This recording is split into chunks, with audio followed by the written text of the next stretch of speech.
perkenalkan diri kembali. Nama dan itu Firman Dola. Ya, guru di SMA Kristen dan Mahera ini mengajar bahasa Inggris. Itu profesikan. Dan di kesempatan MPLS tahun 2023 ini untuk membekali Anda sebagai calon siswa di SMA Kristen dan Mahera, salah satu materi yang akan saya bawakan ini tentang mengapa kurikulum perlu dirubah. Mengapa kurikulum perlu dirubah? Saya tahu Anda dari SMP kemarin ini pasti menggunakan kurikulum 13, ya. Dan Anda di kelas 1 atau kelas 10 SMA itu di sini kita menggunakan kurikulum Merdeka. Nah, pasti tanya dalam pikiran Anda sebagai siswa, mengapa pemerintah harus merubah kurikulum dari 13 ke kurikulum Merdeka? Apakah K13 itu dia tidak bagus atau bagaimana sehingga harus dirubah? Nah, itu yang akan kita lihat dalam materi di kesempatan. Dikembangkan menyesuaikan dengan karakteristik sekolah dan kebutuhan murid. Ada 2 poin penting. Karakteristik sekolah dan kebutuhan murid. Karakteristik sekolah itu yang bagaimana?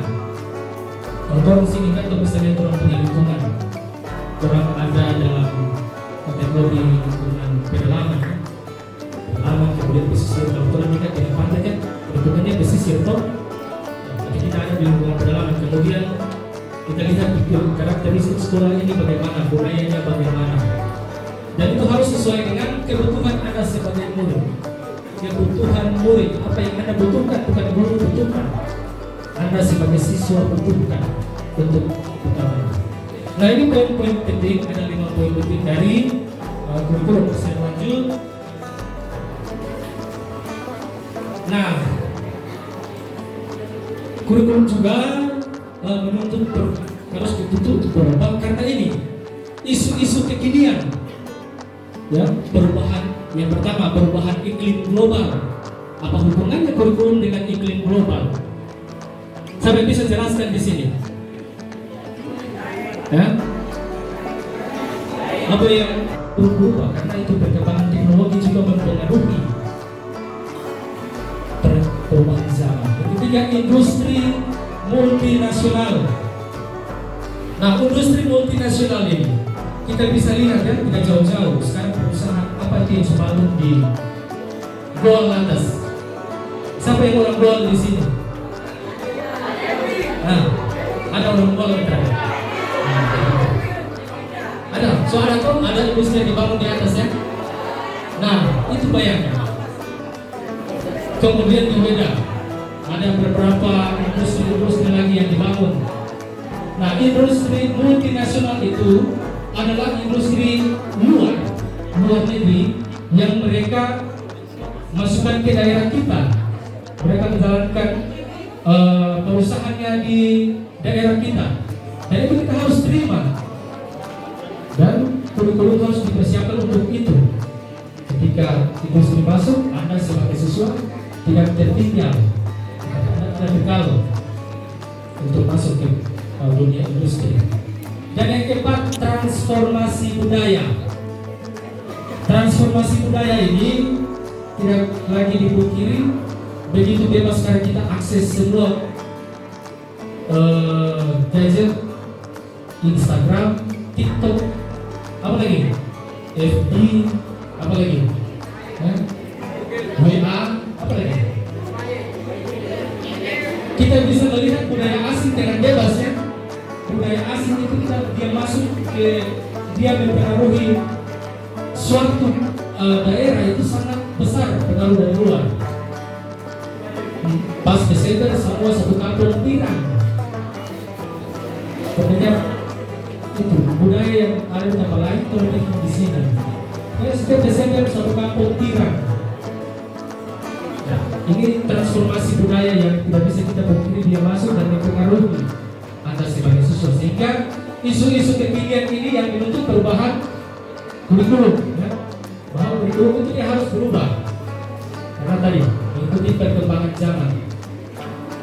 Kita lanjut.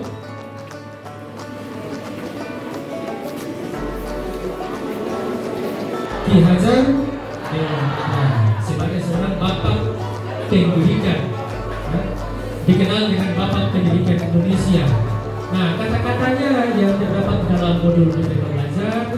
Yang pertama, maksud pendidikan adalah menuntun segala kekuatan kodrat yang ada pada anak. It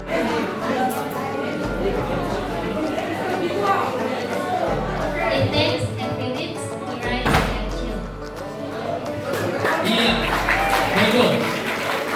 Maka kutipan bahasa Indonesia berkata, it takes a village to raise a child. Butuh orang sekampung untuk membesarkan seorang anak. Bayangkan satu orang anak saja butuh orang satu kampung untuk membesarkan dia. Maksudnya apa? Yang pertama, sekolah. Dalam kampung pasti ada sekolah, toh? Fungsi sekolah. Di dalam juga ada masyarakat dan keluarga. Jadi untuk anak itu dia bertumbuh bukan hanya pada sekolah saja, bukan hanya pada keluarga saja, bukan hanya pada masyarakat saja, tetapi ketiga komponen ini harus berkolaborasi, bekerja sama untuk mewujudkan kurikulum yang berpusat pada anak itu. Kalau dalam istilah itu disebut dengan tripusat pendidikan. Jadi ada sekolah, ada masyarakat, ada keluarga. Tidak bisa bapak di rumah cuma bilang, oh, atau mama bilang, oh nanti di sekolah kau dapat pendidikan. Tidak, di rumah juga harus ada pendidikan keluarga. Ketika Anda berbaur dengan masyarakat, di sana pun ada pendidikan yang Anda dapatkan. Nah itu, sehingga ungkapan ini sangat perlu kita pahami bersama bahwa membutuhkan seluruh desa untuk membesarkan seorang anak. It takes a village to raise a child. Baik, sudah yang disebut dengan tadi pendidikan, tripusat pendidikan. Jadi ketiganya harus berkolaborasi, tidak bisa hanya satu. Nanti ada ketimpangan di sana. Oke, kita lihat. Jadi pertanyaan yang awal tadi, mengapa kurikulum itu perlu berubah? Ini. Yang pertama, guna mengikuti perkembangan zaman. Tadi awal saya sudah sampaikan tadi, proses belajar Anda sekarang sudah lebih sedemikian luas, mendapatkan informasi dari Google, dari YouTube, dari apa saja, Instagram dan lain-lain. Dan itu perlu harus menyesuaikan. Karena itu perlu harus berubah karena perkembangan zaman itu. Kemudian menyesuaikan dengan karakteristik sekolah dan kebutuhan murid.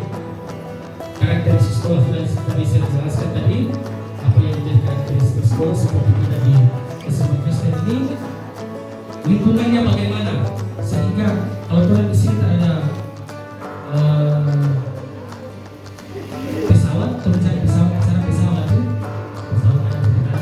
Kalau bicara yang ada di sini saja, kebutuhan sekolah. Sekolahnya di dalam. Kalau bicara perlahan jatuh bicara sawah-sawah itu tak ada sawah di sini. Yang terakhir, menyiapkan generasi yang mampu memandang ke depan dan visioner. Oke, ya, selesai. Thank you. Sudah selesai materi.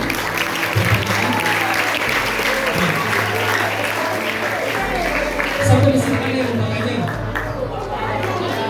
Ada pertanyaan?